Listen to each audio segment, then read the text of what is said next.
Bruxelles, 1990. Un meurtre mystérieux a lieu. Il existe un scénario possible. Une équipe d'agents secrets s'est rapprochée de sa cible, l'un des experts en armement de Saddam Hussein, Gerald Bull. Dans ce type d'opération, les agents choisissent d'abord l'endroit idéal pour un assassinat, puis la meilleure façon de le faire. Ensuite, ils surveillent la cible de près et s'assurent de pouvoir facilement prendre la fuite. Voici les principaux suspects de ce meurtre de haut vol. Le Mossad, la CIA et le MI6. Ils voulaient tous sa peau, ne reste plus qu'à savoir qui serait le premier. Aujourd'hui, et pour la première fois, d'anciens agents du Mossad et de la CIA examinent la tactique et la technologie utilisée au cours de cet assassinat. C'est une technique d'assassinat rapide et sans douleur. Leur mission, faire la lumière sur un mystère resté irrésolu jusqu'à aujourd'hui. Qui a tué Gerald Bull?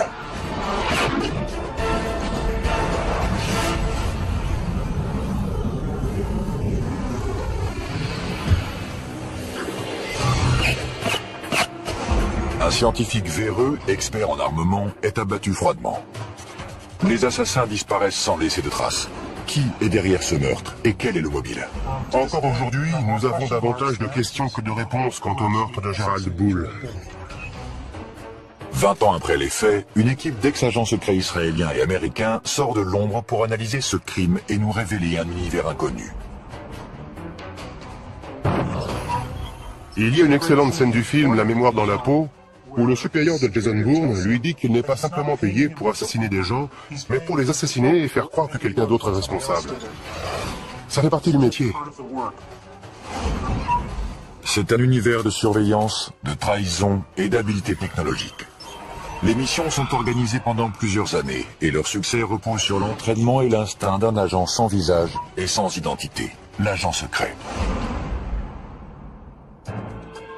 J'ai passé 13 ans au sein du Mossad. Pendant les 7 premières années, j'étais un combattant, c'est-à-dire un agent clandestin. Les actions d'un bon espion peuvent réellement changer le cours de l'histoire.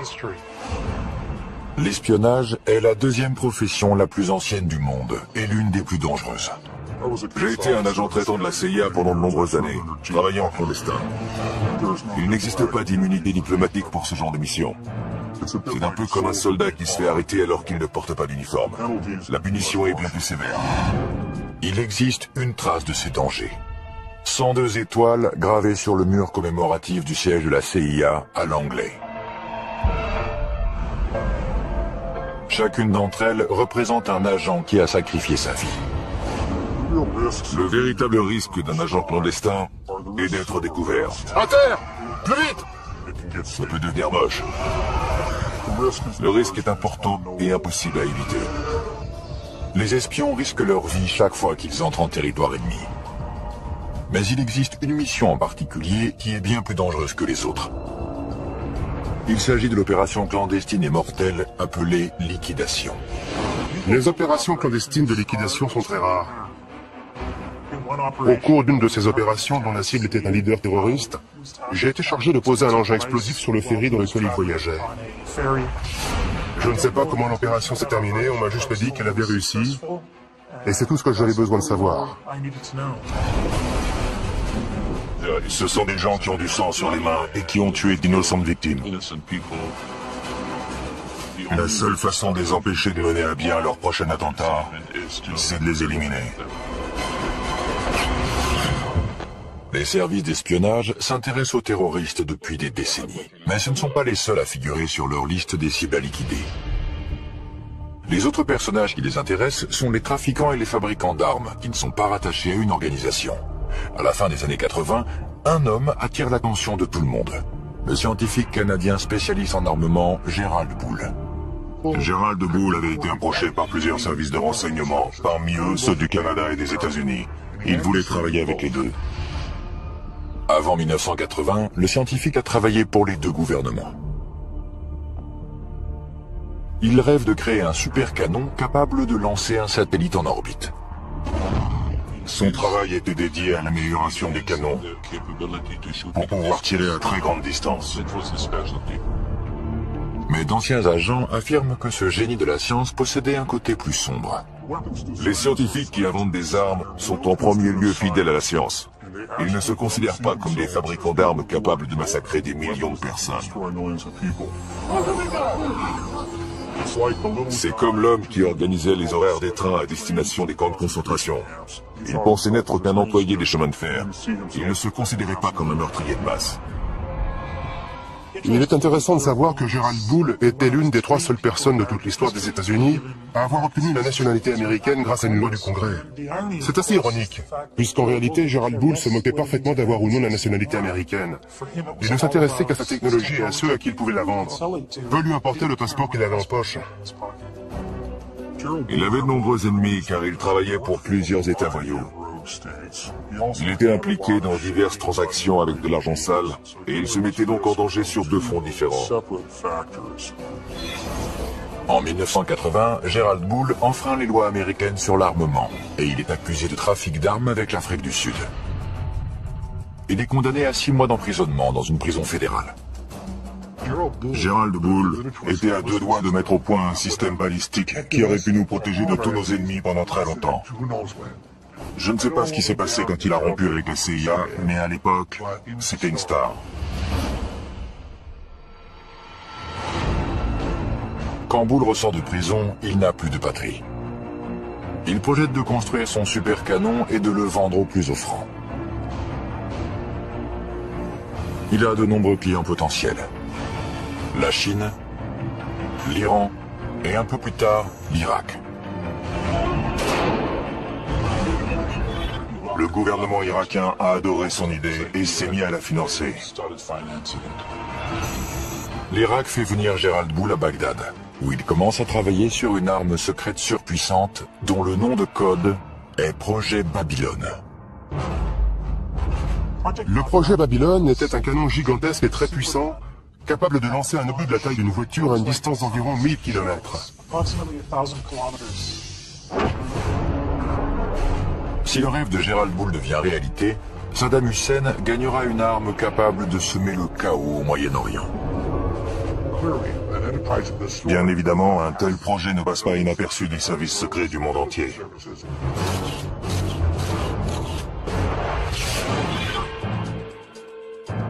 La nouvelle du projet Babylone se répand au sein des différents services de renseignement de la planète, y compris les services secrets israéliens, le Mossad. L'Irak avait déjà menacé plusieurs fois d'entrer en guerre contre Israël. Le Mossad dédiait par conséquent énormément de temps et d'argent au recrutement d'officiers supérieurs de l'armée, de scientifiques et de membres du parti Baas. Il envoyait également des agents sur place pour obtenir des informations pratiques. Si le Mossad prend quelqu'un pour cible, ce n'est qu'une question de temps avant que cette personne soit amenée devant la justice.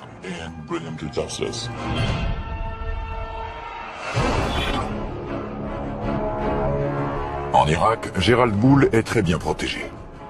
Chaque jour, l'étape finale de la construction de son super canon se rapproche.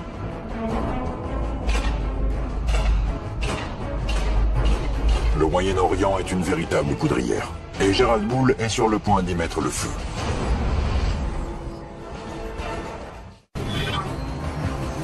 Irak, 1989. Le scientifique Gerald Bull, spécialiste en armement, travaille d'arrache-pied à son chef-d'œuvre, un super canon de 156 mètres de long, capable de semer le chaos au Moyen-Orient. Il s'est mis à travailler au service de Saddam Hussein, qui a déjà plusieurs armes de destruction massive et qui finance la fabrication de son canon. Cette arme aurait fourni une meilleure précision aux munitions. Bull était en train de rendre l'armée irakienne plus puissante.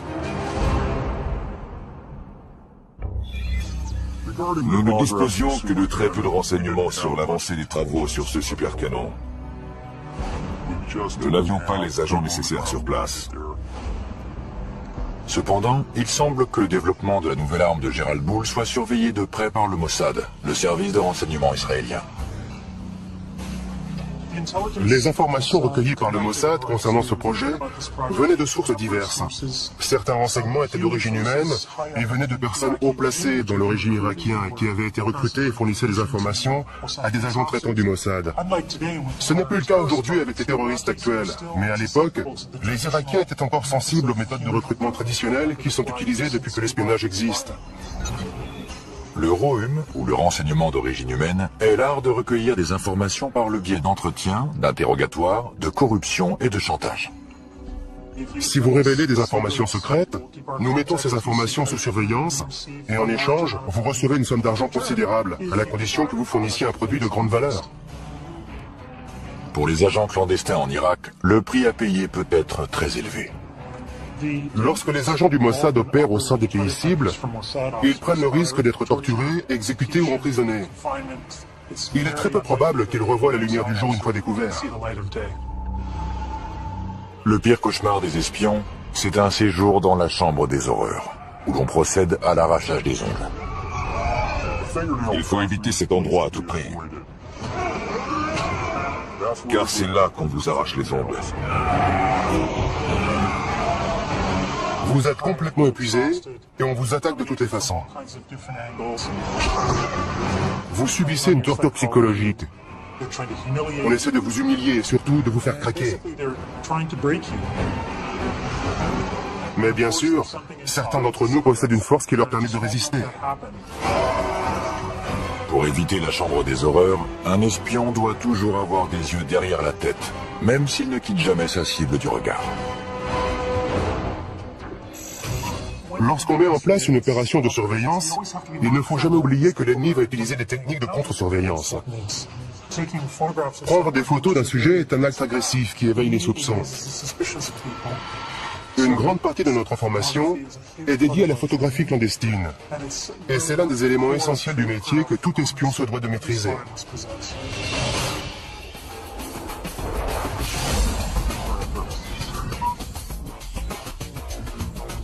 Michael Ross et Ishmael Jones, anciens agents des services secrets, nous présentent la technologie qui sert à la surveillance photographique. Ceci est un étui à lunettes. C'est un appareil photographique très ingénieux. Il y a un trou, et lorsqu'on l'ouvre, on découvre un appareil photo à l'intérieur qu'on peut relever. On peut le poser sur une table, prendre quelques photos, sortir ses lunettes, les nettoyer, puis les ranger et refermer l'étui. Mais en réalité, c'est un équipement d'espion. Si quelqu'un ouvre cet étui, il comprend tout de suite que son propriétaire est dans l'espionnage. Mais moi, ce que j'utiliserais, c'est quelque chose de plus grand et de plus simple, un objet commun. C'est un appareil photo comme les touristes en utilisent partout dans le monde. Je le mets dans un sac.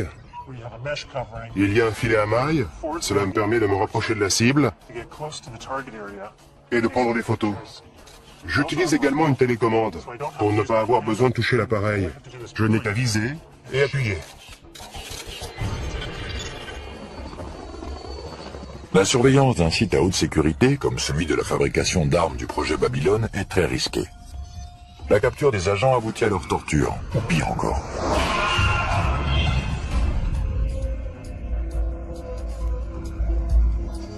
Il ne faut pas qu'on puisse nous repérer en train de prendre des photos depuis un véhicule. C'est tellement facile de se faire tuer dans un pays cible. L'une des techniques qu'on peut utiliser, c'est celle de la boîte de mouchoirs.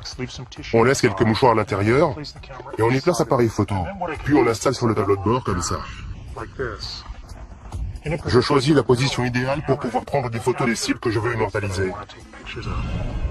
Et voilà, je suis juste assis dans ma camionnette, les mains sur le volant. Je n'utilise même pas l'appareil.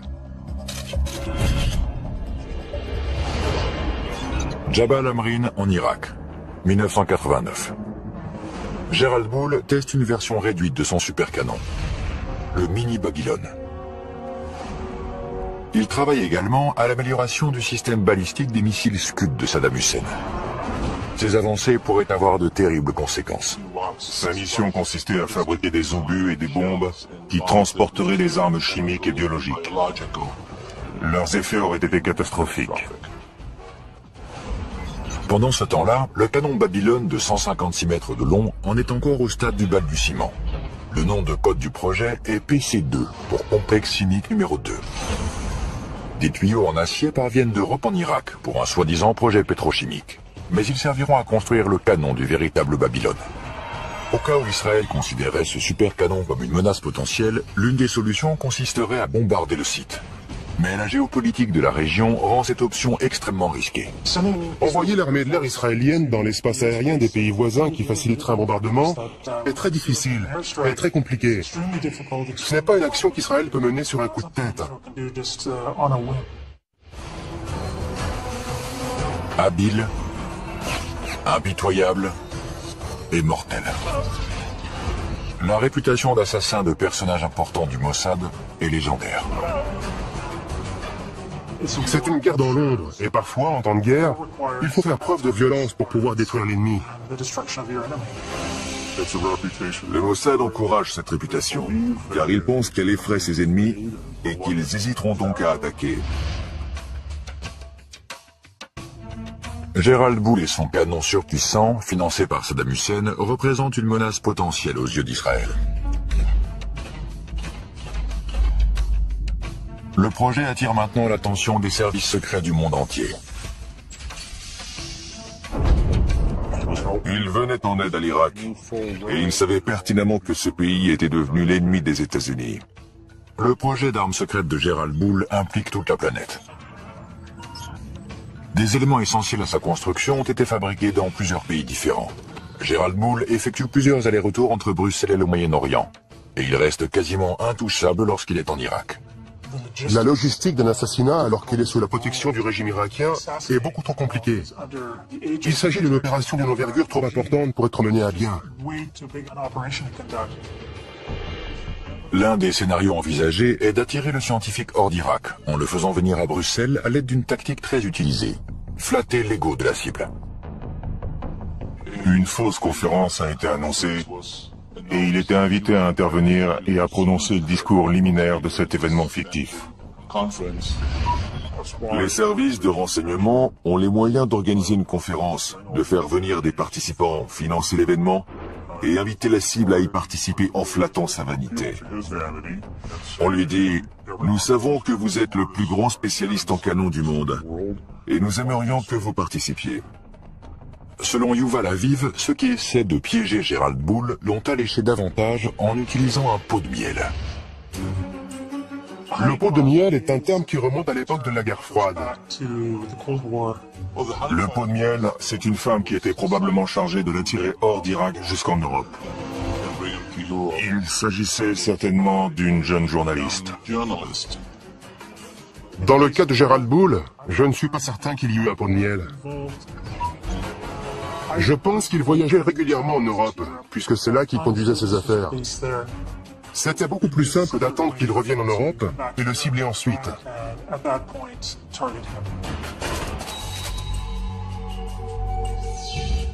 Que ce soit pour assister à une conférence fictive, pour retrouver une femme séduisante ou tout simplement pour gérer ses affaires, Gerald Bull rentre chez lui à Bruxelles. Selon certaines sources belges, il n'est pas seul. Un ou plusieurs services de renseignement maintiennent une surveillance constante. L'équipe de surveillance doit être dynamique et souple pour pouvoir suivre la cible dans n'importe quelle situation. Le plus important, c'est d'être capable de découvrir où le sujet habite, quelles sont ses habitudes et quels endroits il fréquente. En 1990, la technologie n'était pas aussi développée qu'aujourd'hui. Il y avait certainement des agents qui le surveillaient directement en le suivant et en essayant de maintenir autant de distance possible entre eux pour éviter d'être repérés. Si un agent est découvert pendant une opération de surveillance, c'est toute la mission qui est compromise. Maintenir une bonne couverture, c'est la seule protection efficace pour les agents qui opèrent au sein de pays ennemis. Ce ne sont ni les armes, ni la maîtrise des arts martiaux qui vous protègent dans cette situation, mais bel et bien votre couverture. La couverture des agents à Bruxelles devient capitale.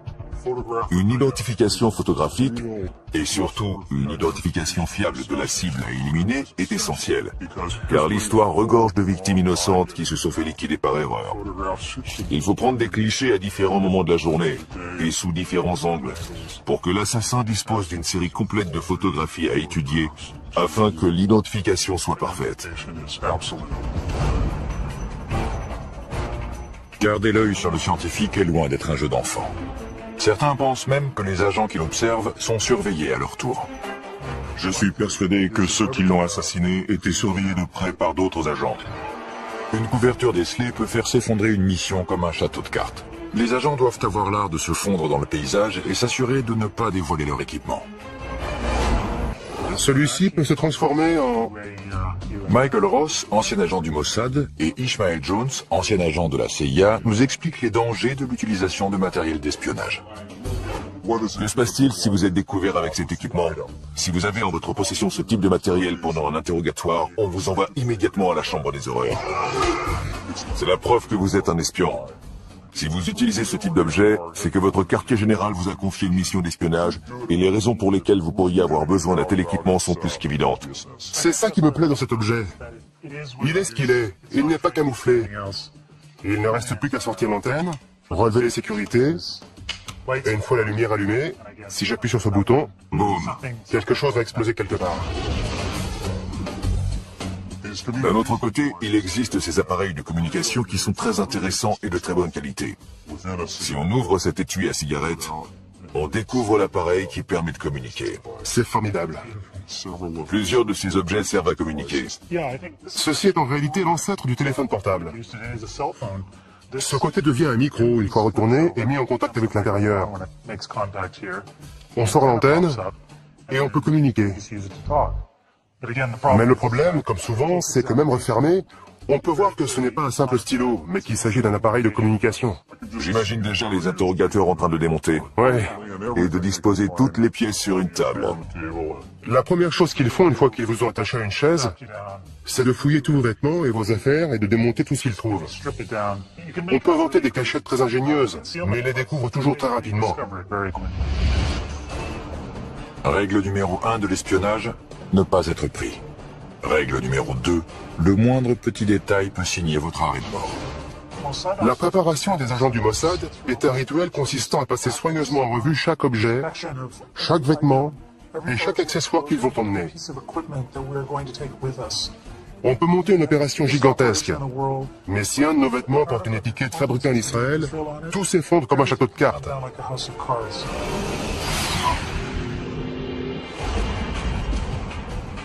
C'est l'hiver en cette année 1989 à Bruxelles.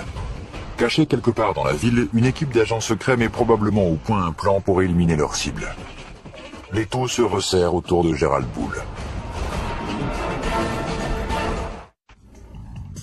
Mars 1990. Gerald Bull est de retour à Bruxelles. Il est probablement suivi. Pourquoi ? À cause du programme de développement de missiles de Saddam Hussein et d'un super canon top secret dont le nom de code est Projet Babylone. Il s'agit d'une arme dont la portée devrait atteindre 1000 km. Le rayon qu'il traçait depuis Bagdad couvrait la totalité du Moyen-Orient. C'était l'arme et l'engin balistique les plus incroyables qui aient jamais existé. À quelques mois de l'invasion du Koweït, la machine de guerre irakienne se met en marche. La version miniature du super canon de Gerald Bull, le mini Babylone, a déjà été testée. À ce moment-là, tous les services de renseignement du monde sont au courant de ce qui se passe et le surveillent de très près. L'un des partis qui souhaite ardemment qu'Hussein n'ait jamais ce canon sont les Iraniens. En plus des Iraniens, le Mossad est de la partie. La CIA également, puisqu'elle sait exactement de quoi Gerald Bull est capable. Il a travaillé pour eux auparavant. Une série d'avertissements tente de convaincre le scientifique de cesser immédiatement son travail sur le projet Babylone. Gerald Bull pense que des cambrioleurs se sont introduits plusieurs fois chez lui. Ces cambriolages envoient un message très clair. Laissez tomber le projet Babylone, sinon... Un autre scénario possible est une tentative audacieuse de la part des agents secrets pour garder un œil sur les communications de Gerald Bull, en utilisant le ROM, ou renseignement d'origine électromagnétique. Il s'agit de l'interception de tout type de communication utilisant les ondes. Les conversations téléphoniques, les fax ou les téléx. En résumé, tout ce qui peut être envoyé électroniquement est la cible du ROM. La CIA utilise depuis très longtemps ce type d'opération technique, qui consiste à installer des micros, des dispositifs d'écoute et de surveillance d'appels téléphoniques.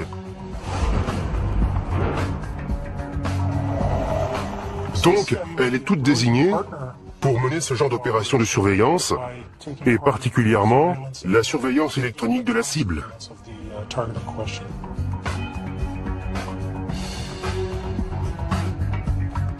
L'écoute électronique est une compétence qui s'acquiert après des années de formation. L'ancien agent de la CIA Ishmael Jones nous dévoile l'univers des micros et des transmetteurs cachés. Ces appareils de surveillance électronique permettent d'en apprendre davantage sur les cibles. On a placé des dispositifs datant de la guerre froide dans certains objets de cette pièce. Dans ce téléphone, par exemple. Voici l'appareil d'écoute. Il n'espionne pas la ligne téléphonique, mais écoute les bruits de la pièce en général, et bien entendu les conversations téléphoniques également. En voici un autre installé sous le siège d'une chaise de bureau standard. Cette partie doit ensuite être recouverte de bois ou de tissu pour ne plus être visible. Pour dissimuler un dispositif dans un livre, il faut l'installer dans le dos. C'est d'ailleurs un appareil de la CIA. On peut voir le dispositif audio en haut, les piles sont au centre, et les autres éléments de l'appareil sont en bas. C'est un transmetteur complet. Mais lorsque la cible est mobile, il faut pouvoir suivre ses conversations à travers la ville. L'une des solutions possibles remonte à la guerre froide. Voici un dispositif d'écoute de la guerre froide. L'avancée de cette technologie, c'est que les conversations de la cible peuvent être entendues, peu importe où elle se trouve, tant qu'elle porte ce manteau. L'inconvénient de cet appareil, c'est qu'il se remarque facilement. Il ne ressemble pas à un bouton normal. La cible peut se rendre compte, et elle redoublerait alors de méfiance. Entrer par effraction dans l'appartement d'une cible importante comme Gerald Bull peut compromettre l'opération tout entière. On va devoir entrer par effraction, ou si possible avoir un rendez-vous sous de faux prétextes. Il faut alors réfléchir très vite à l'endroit où placer le micro. Le mieux est de disposer d'un mur commun tout à côté de la cible. On peut percer un trou dans le mur et y installer un dispositif audio ou vidéo. C'est une technique beaucoup plus intéressante. C'est plus simple d'avoir un appartement à soi pour y travailler. À Bruxelles, Gerald Bull est surveillé de près par une organisation sans visage et sans nom. Il reçoit un ultime avertissement. Cessez votre travail sur le projet Babylone. Mais il choisit d'ignorer la menace. La mission qui tente d'éviter la construction du supercanon de Saddam Hussein passe à la vitesse supérieure. La technique la plus simple pour stopper cette opération est d'éliminer Bull. Le spécialiste en armement canadien est condamné à mort. Bruxelles est un endroit idéal pour liquider un homme comme Gerald Bull. La ville est calme et sûre, et la cible se sent à l'aise et détendue. À Bruxelles, on entre en mode tourisme. Le scientifique pense que des cambrioleurs se sont introduits dans son appartement plusieurs fois, mais sans emporter d'objets de valeur. Il reçoit un ultime avertissement. Il doit cesser son travail sur le projet Babylone. De nombreux ennemis peuvent avoir été les auteurs de cette menace. Encore aujourd'hui, personne ne sait qui l'a appelé. La menace peut venir de différentes sources, y compris le Mossad ou l'Iran. D'après moi, les Iraniens pourraient très bien avoir assassiné Bull. Ils auraient pu le faire. Ils en avaient les moyens. Tous les plus grands services de renseignement sont capables de mener à bien une telle opération. Et ils l'ont déjà fait par le passé. La CIA, l'ancien KGB, aujourd'hui SVR, le MI6.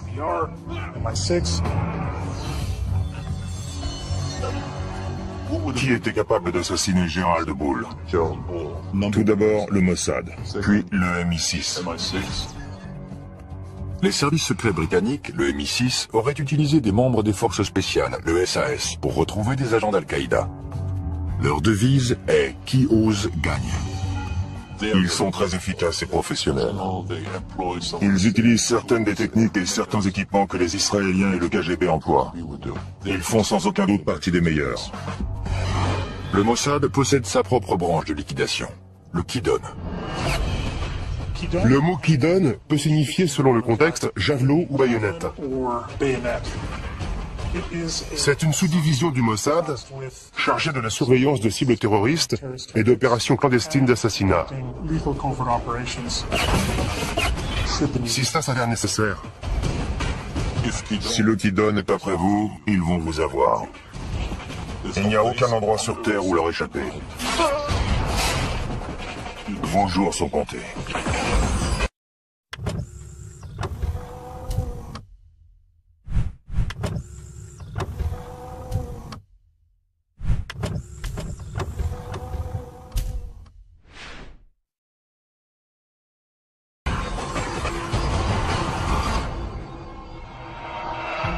Bruxelles, mars 1990.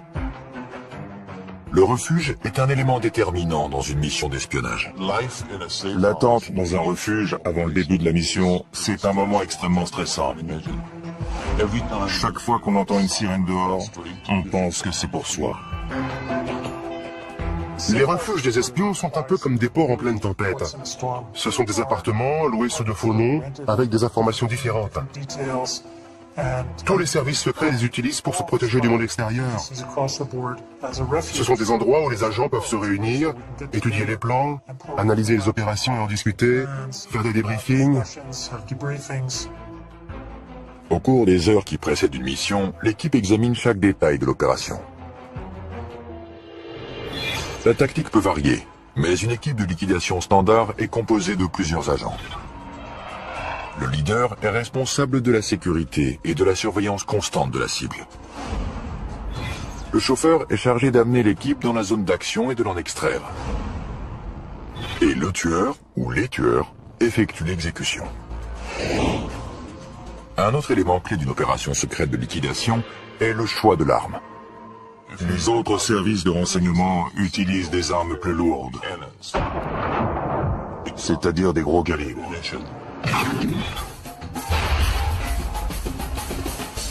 Mais le Mossad a décidé que la précision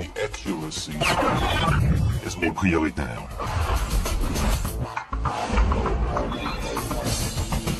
Nous sommes au stand de tir d'Angeles. L'ancien agent du Mossad Michael Ross et le spécialiste en armes à feu Mike Cristano procèdent à une analyse balistique d'un assassinat. La première marque est celle du tir du 9 mm. Elle a traversé le gel de part en part. Ce type d'arme laisse de sacrés dégâts, sans parler de risquer de tuer un passant innocent qui se tient derrière. Le gel balistique a la même densité que les tissus musculaires humains semi-tendus.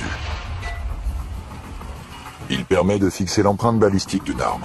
Le calibre 22 est plus intéressant, car il fait ce qu'un assassin veut, c'est-à-dire pénétrer, pas trop profondément, et exercer toute son énergie dans le corps, le crâne, ou n'importe quel autre endroit atteint. Son énergie n'est pas projetée vers l'extérieur en laissant d'énormes dégâts, quelque chose de très visible. Lorsqu'il s'agit de liquider une cible, il vaut mieux choisir la discrétion.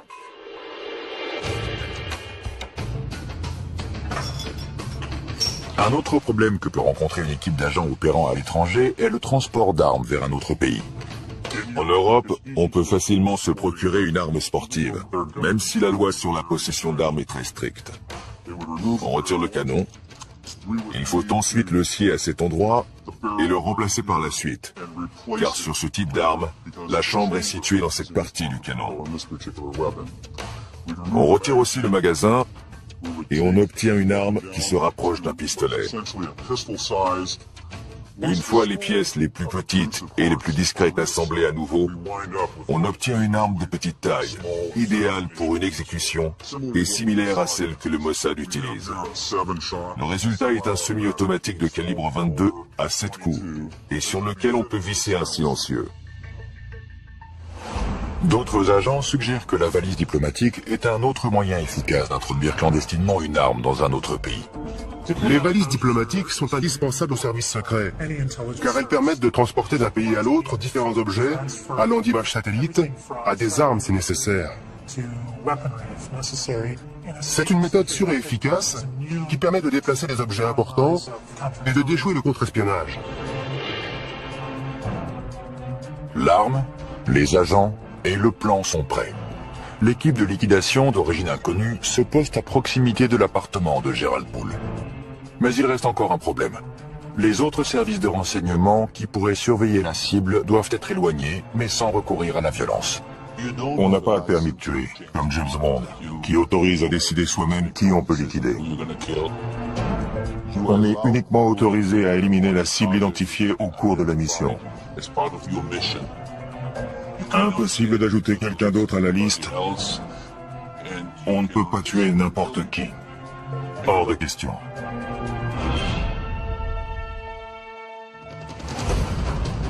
Dans le cas de Bull, s'il était suivi par un troisième pays, la meilleure solution était de distraire l'équipe de surveillance pour l'éloigner.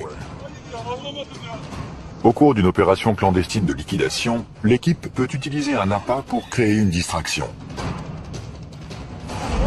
L'équipe se met en position pour passer à l'étape finale de sa mission, l'exécution de Gerald Bull.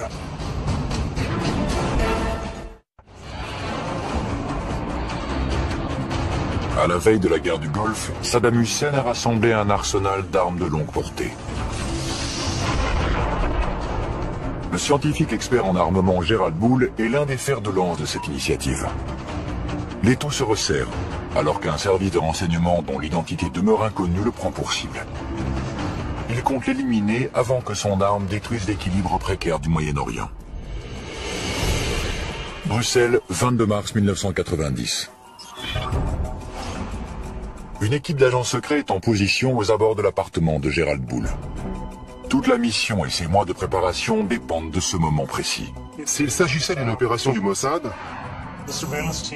alors les agents devaient être à leur poste pour communiquer les informations et les mouvements de la cible. Si on suit ce scénario, c'est ensuite au tueur désigné, une fois l'identité de la cible confirmée, d'entrer en action. Le tueur doit rester concentré sur la cible et son second se charge de sa sécurité et d'empêcher toute intervention extérieure. Le leader de l'équipe déployée est responsable de leur sécurité lors de l'extraction. En dernier moment, lorsque tout est en place et que tout le monde est prêt, l'équipe entre en action et procède à l'exécution.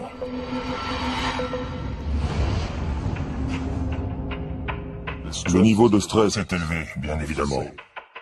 On entend le bruit d'une clé qu'on glisse dans la serrure, puis la porte qui s'ouvre, et on prie pour que ce soit notre cible et non quelqu'un d'autre.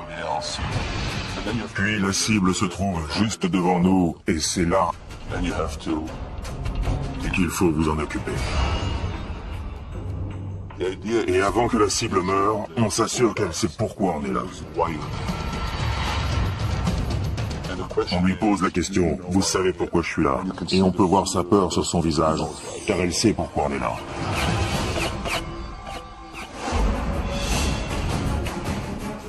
Une fois que c'est fait, tout le reste de votre équipe est en mode « Comment fuir ?» Comment sortir de toute cette zone sans être vu et disparaître? Le leader emboîte le pas du tueur alors qu'il se dirige vers un véhicule pour s'enfuir.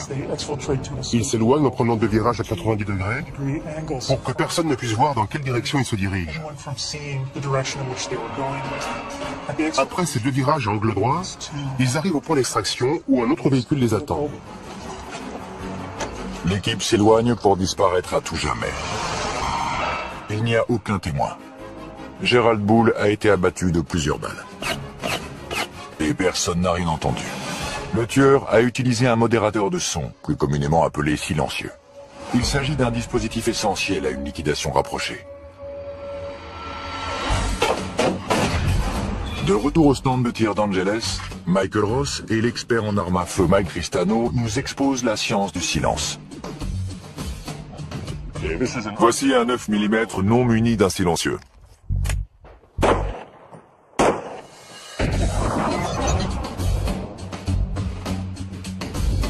On ne peut pas dire que ce soit une arme silencieuse. Non, absolument pas. L'arme de prédilection du Mossad pour les exécutions est un pistolet de calibre 22 équipé d'un silencieux. Le principe d'un modérateur ou silencieux est assez simple.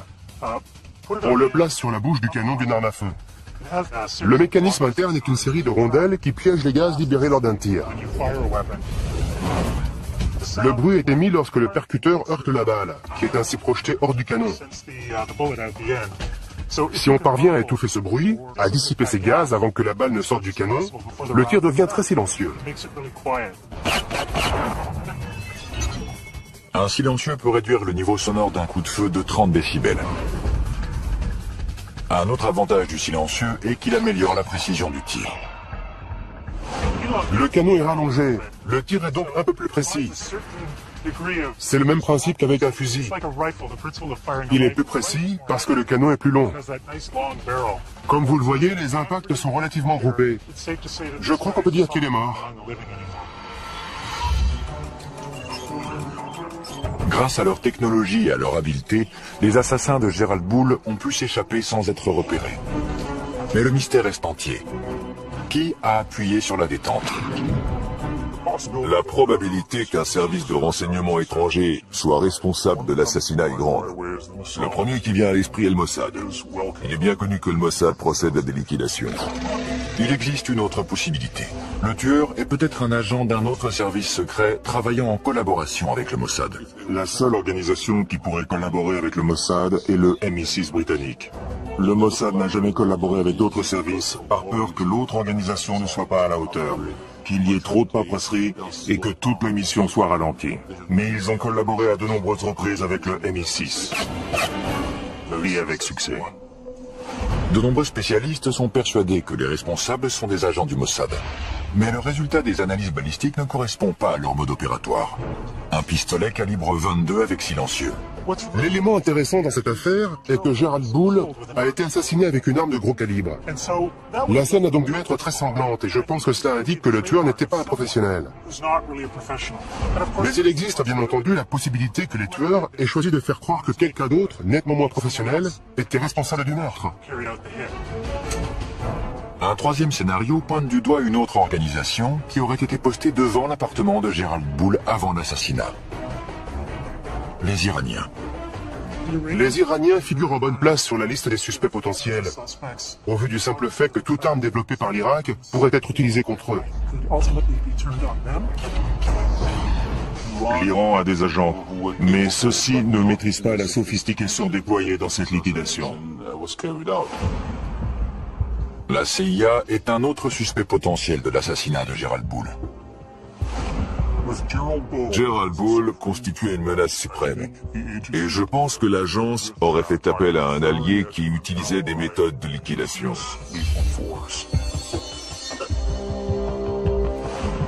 Je ne pense pas que la CIA puisse être impliquée dans un assassinat.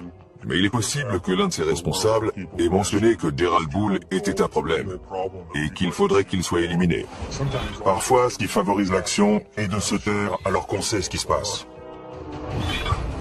L'univers de l'espionnage est souvent comparé à un palais des glaces. La réalité n'est jamais vraiment ce qu'elle semble être. Le mystère qui entoure la mort de Gerald Bull reste entier. L'identité de l'assassin reste inconnue. Est-ce que certains services de renseignement étaient au courant de l'exécution? Et si oui, combien? Une seule chose reste certaine. Quelqu'un a violemment mis un terme à la vie de ce brillant scientifique. L'enquête sur la mort de Gerald Bull n'a pas été très approfondie. Il semble y avoir davantage de pays satisfaits par sa disparition que de nations qui s'inquiètent du fait qu'il ait été assassiné à Bruxelles. L'exécution de Gerald Bull a été un grand succès, car lorsqu'il est mort, le projet du canon est mort avec lui. Peu importe qui l'a tué, tous les services secrets sont complices.